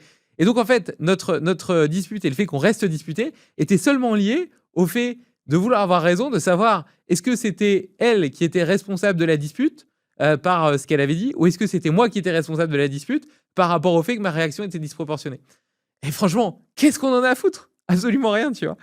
Donc voilà, donc la qualité de la relation prévaut sur le fait d'avoir raison. Généralement, notre ego nous pousse à entretenir le conflit pour avoir raison. C'est inutile et n'apporte rien de positif, à part de la colère, du temps perdu de part et d'autre.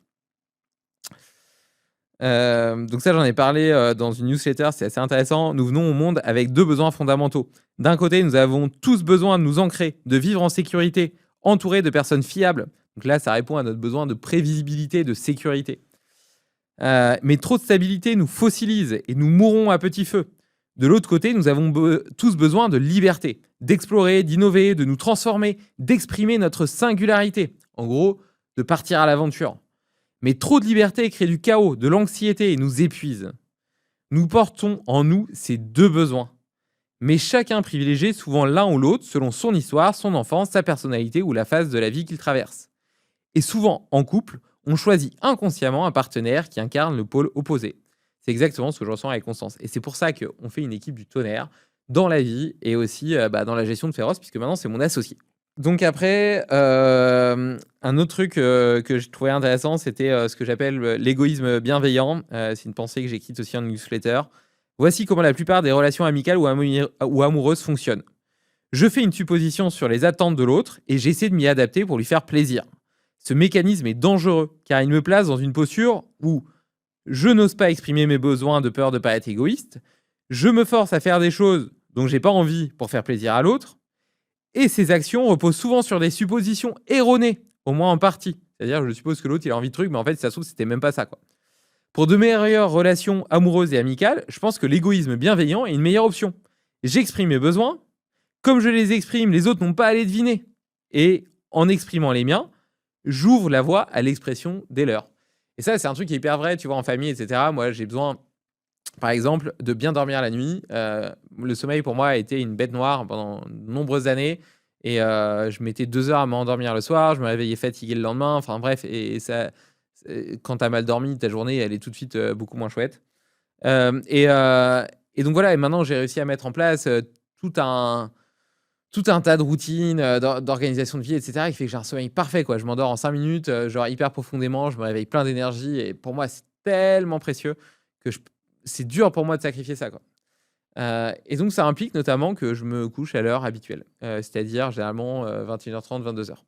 Et donc là, ben, tu vois, pendant une semaine, tu avais ma mère et mon frère qui étaient là, qui eux, ma mère, je pense qu'elle se couche plutôt vers 23h et mon frère probablement vers minuit ou 1h du matin. Donc on n'a pas les mêmes heures de coucher ni de réveil.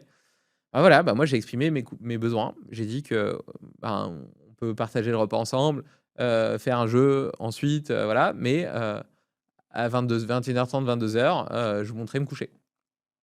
Et de l'autre côté, bah, mon frère, il peut exprimer ses besoins et dire bah ouais, moi j'ai pas le même rythme, et donc j'ai aussi besoin de dormir. Donc j'aimerais bien me lever à 9h et que la première activité qu'on fait la journée, elle démarre à 9h30 et pas à 6h du matin comme moi je pourrais le faire, tu vois. Ou à 5h. Donc voilà, et au final, bah, tout le monde va mieux. Tandis que si on l'avait pas exprimé, ben, moi je me serais dit: «Tiens, ils ont certainement envie qu'on passe la soirée ensemble parce que c'est chouette et cetera. Donc je vais me coucher, c'est pas grave, je vais me coucher plus tard, je vais me coucher à 23h30». Mais en fait, le problème, c'est que je suis tellement habitué à me coucher à la même heure que je me réveille toujours à 5h30 le matin, quoi. Donc je me couche à 23h30, je me réveille et à 23h30, c'est plus mon horaire de coucher, donc je mets 1 heure à m'endormir ou 1h30. Donc je vais m'endormir à 1h du mat, me réveiller à 5h30, j'aurais dormi 4 heures dans la nuit, donc je vais être fatigué, énervé, irrité et en plus, je vais ressentir cette pression de: «Putain, ce soir, ça va être rebelote, parce que, voilà, ils attendent ça de moi» et cetera. Alors que très probablement, ils s'en foutent, tu vois, que j'aille me coucher à 22h. Ils s'en foutent complètement. C'est moi qui projette des attentes des autres, tu vois? Bon là, il y a pas mal de trucs qui sont liés au business, mais c'est assez spécifique à moi. Prendre la bonne décision est facile. Il faut prendre le temps de bien définir le problème. Donc c'est-à-dire, bien définir le problème, franchement, c'est la base. Trop souvent, tu vois, tu es face à un problème et tu essaies de le résoudre le plus rapidement possible parce que c'est inconfortable d'avoir un problème. Sauf qu'en faisant ça, très souvent, tu es en train de résoudre un symptôme plutôt que la cause racine. Ce qui fait que il va certainement se reposer plus tard et que tu construis aucun asset durable pour ta boîte, pour le développement de ton projet et de ton entreprise. Tu vois, j'ai des salariés, tu vois, qui font parfois cette erreur-là, genre, je sais pas, tu vois, ils ont un problème avec le fonctionnement, là, on a mis en place un ERP qui nous permet de scanner, les produits et de les associer à des commandes, ce qui nous permet d'assurer la traçabilité et cetera pour tous nos lots, pour tous nos produits et de gérer nos stocks. Il y avait un bug avec, un certains QR codes qu'on a sur nos étiquettes et donc j'ai une de mes préparatrices de commandes, qui, bah, voilà, tu vois, elle est en train de faire le truc et tout, elle a pas envie de perdre du temps, elle a trouvé comment chanter, le process et puis après le re-rentrer, manuellement dans le logiciel. Donc elle fait ça et puis en fait, elle en parle pas, tu vois? Elle se dit: «C'est bon, j'ai solutionné le problème». Sauf que sa solution, elle lui fait perdre, 1/4 d'heure par jour, que moi, sans le savoir, bah, je peux pas faire un rapport à l'équipe technique, du logiciel qu'on utilise pour qu'ils résolvent le problème et que si demain j'ai 10 préparateurs de commandes, bah, c'est 10 fois 1/4 d'heure qu'on perd, avec potentiellement un risque d'erreur qui est plus important et donc une génération, de chaos, un risque d'erreur lié à l'entropie qui est, démultiplié. Donc voilà, donc bien définir le problème, c'est: «OK, j'ai un symptôme, quelle est la cause racine sous-jacente? Qu'est-ce qui va faire que ce problème ne se représente plus jamais?» Déjà, en se posant cette question-là, en définissant clairement le problème, on va pouvoir apporter une solution qui va développer un réel asset. Et moi, je vois les problèmes comme des opportunités de petit à petit façonner les fondations d'une entreprise qui est résiliente, durable, qui a des avantages compétitifs parce que petit à petit, tout au long de son histoire, elle va avoir développé des forces, des super pouvoirs en résolvant des problèmes, justement. Donc, bien définir le problème. Ensuite, capturer autant d'informations que possible, de sources qualifiées mais diversifiées. Et à ce stade-là, surtout, ne pas chercher de finalité. C'est-à-dire, moi, je pose des questions à plein de gens et je ne suis pas en train de me dire, OK, je dois trouver une solution au problème. Je pose ces questions et je capte l'information sans, pour l'instant, lui donner de finalité. Ensuite, prendre le temps de métaboliser cette information, donc c'est-à-dire la métaboliser, c'est-à-dire la digérer. Donc, tu vois, c'est par exemple quand je vais aller courir ou marcher, où je vais laisser du temps à mon cerveau, comme quand tu as mangé quelque chose, de digérer, et bien là, de faire des liens entre les choses. Et ensuite seulement, là, tu vas lui chercher une finalité. Tu vas faire confiance à ton intuition pour finalement laisser émerger la solution adaptée. Et en fait, tu as l'impression que c'est ton intuition qui l'a donnée, mais ton intuition, elle s'est nourrie d'une définition claire du problème, d'informations diverses et variées que tu as obtenues, de plusieurs hypothèses que tu as créées dans ta tête justement pendant ces temps non structurés, et de celle qui aura apparu être la meilleure et la plus cohérente par rapport à ton contexte. Et ensuite, une fois que tu as la solution adaptée, il faut que tu l'exprimes correctement aux autres et que tu mettes en place un plan d'action pour la tester. Et c'est pas parce que tu l'as trouvée que pour autant elle est gravée dans le marbre. Donc après, il faut rester attentif aux signaux et aux feedbacks du marché, de l'environnement, pour voir si elle est vraiment fitness, c'est-à-dire quelque chose de fitness, c'est quelque chose qui est adapté à sa niche écologique. Donc si elle répond vraiment au problème, ou si elle y répond de façon imparfaite, ou si elle y répond pas du tout. Si elle y répond pas du tout, bah, tu peux tester une des autres hypothèses que tu avais émises, ou bien aller capter plus d'informations si tu manques d'informations. Si elle y répond de façon imparfaite, tu peux simplement l'optimiser. Et si elle y répond de façon parfaite, c'est très bien. Et d'ailleurs, par rapport à la prise de décision, je pense que toutes les décisions qui sont réversibles et peu importantes, elles devraient être prises le plus rapidement possible. Parce que plus tu perds de temps et d'énergie à le faire, bah en fait, c'est du temps perdu pour rien parce que tu pourrais facilement après changer d'avis et la faire différemment, tu vois. Donc, tu vois, je te prends un exemple. Tu te demandes si ton canapé, il serait mieux à droite ou à gauche de ta pièce. Plutôt que de passer 1 heure à te poser la question et à demander à ChatGPT de te faire des simulations de ton salon avec le canapé à droite et à gauche, déplace-le. D'où l'important d'avoir un minimum de force pour être autonome chez toi. Déplace-le, et puis comme ça, tu as directement la réponse, tu vois. Et c'est peu important, hyper réversible, voilà. Par contre, les décisions les plus importantes et irréversibles devraient être prises le plus tard possible. Je sais pas, faire des enfants, c'est full irréversible, et c'est hyper important. Ça va changer ta vie, pour le meilleur, j'espère. Enfin, en tout cas pour moi. Donc ça, tu devrais le prendre le plus tard possible. Ça veut dire, qu'est-ce qui définit que tu vas finir par prendre la décision? Je pense que les critères, c'est soit la perte de l'opportunité. Donc, imagine, tu as une proposition d'investissement dans ta boîte, par exemple, avec une deadline. Bon, bah voilà, essaie de prendre tout le temps qui t'est imparti, même si tu pensais avoir pris ta décision avant. Attends à la fin du délai voilà, pour essayer de continuer à la faire maturer, etc. Mais donne ta décision avant la fin du délai, parce que sinon, bah, tu as raté l'opportunité. Ou alors, quand tu estimes que tu as capté toutes les informations susceptibles à t'aider à prendre la meilleure décision possible. C'est-à-dire que tu as interrogé des experts, tu as réfléchi, etc. Machin. Tu ne vois pas qui ou où tu pourrais aller chercher de la data et des insights supplémentaires pour améliorer et affiner ta décision. Voilà, bon, le pilotage d'une boîte se résume à quelques principes essentiels. Le manche du trident, ce sont les chiffres, la structure et les process. Enfin, les chiffres, la structure, le process et la team, pardon. Et ensuite, les 3 branches du trident, c'est l'acquisition, le produit et la fidélisation. Il suffit de screener régulièrement ces 4 facettes pour comprendre laquelle est en retrait et mettre en place un plan d'action pour la faire monter au niveau. Et comme ça, si, étape par étape, tu vois, tu fais monter tout l'ensemble. Mais voilà, mais de toute façon, la base, ça reste quand même le manche, les fondations. Et puis après, bon, en général, voilà, tu vois ce qui pêche. Est-ce que c'est sur la rétention, l'acquisition, le produit, et puis tu t'attaques là-dessus. Mon rôle est de détecter les goulots d'étranglement, de trouver comment les dynamiter et d'impulser la stratégie nécessaire à leur destruction avant de passer au suivant. Je dois aussi cultiver une vision moyen-long terme et inspirer les parties prenantes à la réaliser. Ce sont 2 perspectives de temps très différentes qui demandent de la rigueur, parce que mon focus day-to-day doit être consacré au goulot, mais je dois aussi consacrer du temps à explorer et à mettre en place les marches pour atteindre nos ambitions long terme, tout en résistant à l'envie de les adresser immédiatement. Et ça, c'est pas facile, parce que tu as plein d'idées, tu as envie de les réaliser, et puis tu dis, ouais, ok, c'est important de réfléchir à ces idées, parce que c'est ça qui va poser les jalons et les étapes de la suite, et qui va m'aider à avoir une vision claire de l'avenir. Et en même temps, je dois résister à l'envie de les réaliser maintenant, parce que là, je dois me focaliser sur le goulot d'étranglement actuel. Voilà, 2 gros enseignements business. Viser l'élévation des parties prenantes, c'est d'essayer d'aller au-delà d'une relation seulement monétaire, du contrat, etc., et de faire en sorte que la relation, elle apporte à l'autre, tu vois. qu'elles lui permettent une forme de transformation, de fierté. Et je pense que c'est ce qui permet aux collaborateurs d'être plus engagés et donc d'avoir une relation avec tes fournisseurs qui est basée sur la confiance. Voilà, ça fluidifie tout. Et au final, les humains et les hommes sont plus heureux, mais je pense que ce bonheur participe à des avantages compétitifs en termes de business et de performance. Et la deuxième chose, toujours focaliser notre énergie sur le branding. Donc là où la plupart des marques, elles font du marketing direct, c'est-à-dire que en fait, aujourd'hui, tu peux facilement acheter du trafic. Et une fois que tu as trouvé la bonne martingale, tu as juste à bombarder, à être de plus en plus agressif. Et puis ton produit, il est un peu pourri, puis on s'en fout parce que tu surpromets, tu sous-délivres. Et puis c'est pas grave, tu mets plus en acquisition et ça fait du business. Et voilà. Et en fait, je vois trop de marques comme ça qui fonctionnent comme ça. Et le marketing de marque, ce que j'appelle le branding, c'est quoi? C'est d'essayer d'avoir une cohérence de marque de bout en bout.